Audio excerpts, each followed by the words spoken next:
అమ్మా భవానీ లోకాల నేలే ఓంకార రూపమమ్మా, తల్లి నీ మహిమల్ని చూపవమ్మా.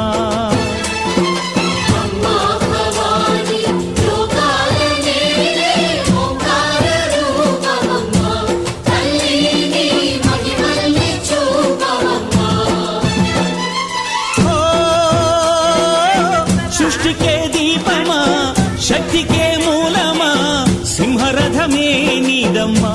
అమ్మ దుర్గమ్మ భక్తులను దీవించుమా.